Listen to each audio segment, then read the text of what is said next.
While passengers were enjoying the sunrise from their balcony on day 6 of the cruise, their cabin steward was already finishing their 75th hour of work without a single day off. That is the brutal truth behind the smile. They were the smile. They are the reason the cabin is perfect and the towel animals are waiting. But that flawless service is built on a foundation of crushing, hidden labor that defines the most miserable job at sea, the cabin steward. In this video, we're ripping away the curtain on the 12 specific, grueling realities that define their contracts. We start with the 90-hour workweek trap and expose the physical and emotional devastation of the windowless, shared cabin trap, and the ultimate, soul-crushing homesickness and isolation trap. If one thinks they know crew life, they don't. This is the harrowing truth behind the uniform, and it will permanently change how guests view their next cruise. Number 1. The 90-hour work week illusion.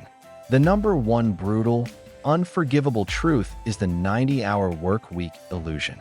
International maritime law mandates limits on hours, but for stewards, this is a cruel joke papered over by manipulated timesheets. The reality is a relentless 10 to 14 hours every single day of the contract, totaling up to 90 hours per week for 7, sometimes 9, months straight. They are simply not permitted a single day of rest or true time off for the entire duration of their contract. This nonstop, cyclical workload causes profound physical agony and debilitating psychological burnout, transforming the passenger's idyllic vacation into the steward's endless, punishing shift. There is no recovery, only the next bell demanding more labor. Number 2. The split-shift prison. The steward never gets the simple dignity of a continuous workday. Instead, they are trapped in the split-shift prison. Their day is brutally fractured into mandatory segments, starting before dawn, around 6 a.m., for morning cleaning and running until late morning. This is followed by an unpredictable and unreliable break, which is often consumed by mandatory, unpaid meetings or inventory errands. They must then return for the compulsory late evening shift, 5 p.m. to 10 p.m., for turn-down service. This fragmented schedule makes high-quality, restorative sleep impossible. They cannot truly enjoy shore leave, and they live in a constant, low-grade exhaustion that compounds month after month, a systematic destruction of their rest. Number 3. The turnaround day hell. The most physically and emotionally punishing day of the week is the turnaround day hell. Within a frantic 5 to 7 hour window, stewards must execute an impossible volume of work. They must strip down, deep clean, sanitize, and completely reset up to 20 cabins, not just fluffing pillows, but scrubbing every tile and surface. This is all done under the clock, often compounded by having to handle the shocking biological hazards and disgusting messes left behind by the previous guests.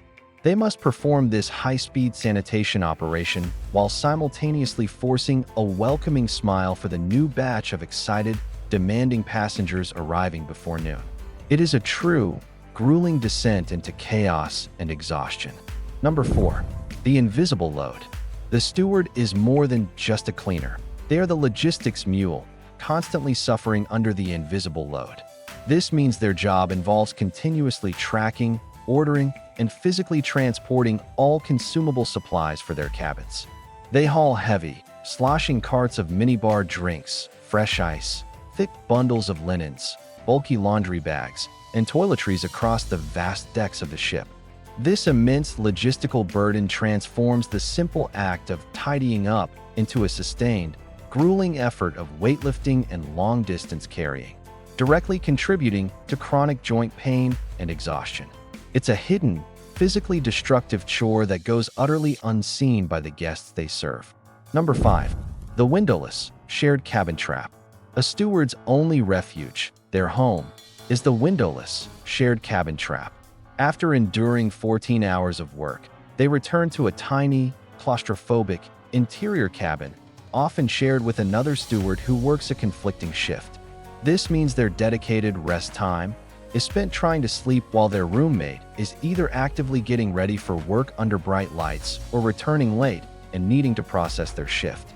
This constant, unavoidable lack of privacy and disruption is a profound assault on their well-being, their right to silence, and their ability to achieve quality sleep, compounding the relentless fatigue endured during their work weeks. They are trapped below deck, serving a world they can only briefly glimpse. Number 6. The crew food hierarchy. Passengers gorge on unlimited 5-star dining. The steward eats in the utilitarian crew mess, falling victim to the crew food hierarchy. Meals are repetitive, institutional, and designed to minimize cost while catering to the numerical majority of crew nationalities. Stewards from different backgrounds often struggle to find suitable, nourishing food for the duration of a 7-month contract. This persistent lack of dietary variety and quality contributes directly to physical lethargy and mental low morale, creating a cruel psychological strain where they are serving luxurious, diverse food all day but are unable to sustain themselves adequately. Number 7. The manager's microscope. Every action is monitored under the manager's microscope. Stewards operate under the crippling fear of immediate termination for any minor rule violation, being 1 minute late, having a wrinkle on their uniform, or receiving any single passenger complaint about a dirty surface. Crew contracts contain severe clauses that allow for dismissal with minimal notice.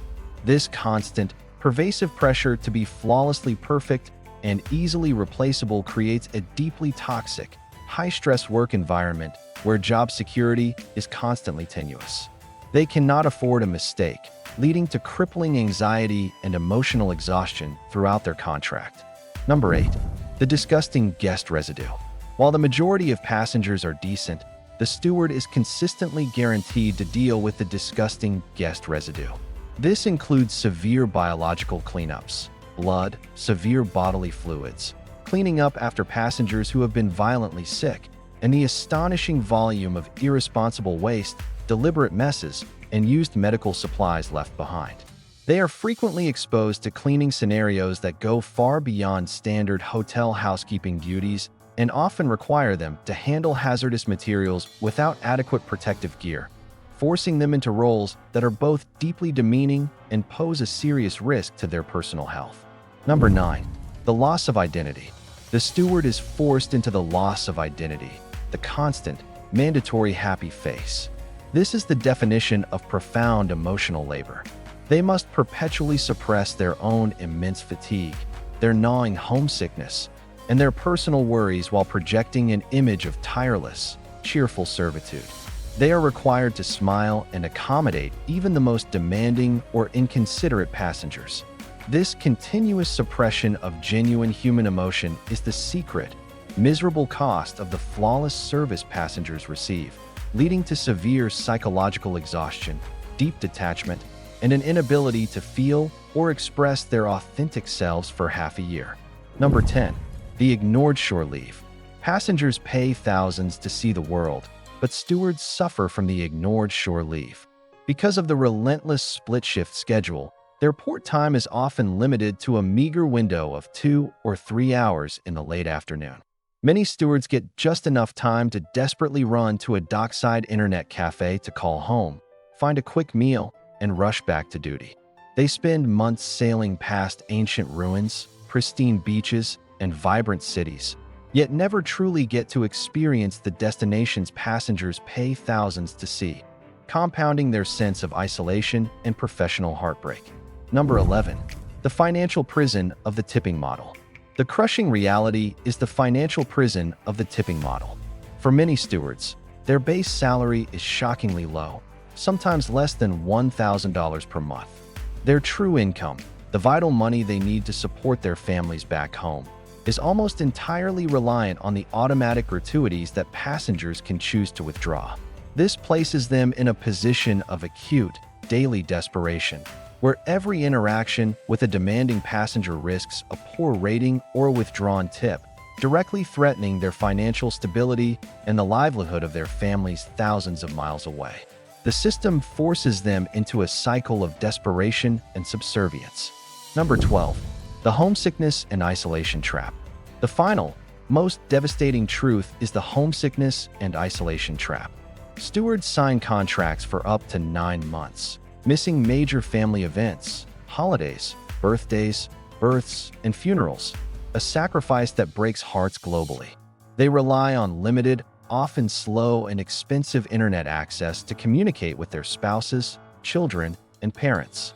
This separation creates profound psychological isolation for half a year, a burden carried entirely by the crew member. They are fueled only by the grim necessity of earning money for their family's survival, a deep, personal sacrifice that most passengers boarding the ship cannot even begin to fathom. The cruise industry is built on this immense, invisible labor and personal sacrifice. The next time a passenger steps into a cabin that smells fresh, has a perfectly folded towel, and a full ice bucket, they should remember the true, grueling cost of that comfort. The steward isn't just a part of the service. They are the exhausted, isolated bedrock of the entire experience. Now that the brutal reality is known, what is the single most respectful thing passengers can do for their steward on their next cruise? Let me know in the comments below. And if one believes the crew deserves better, hit like and subscribe for more insider truths and tips to help travel with conscience. Until next time, travel with respect and sail smart.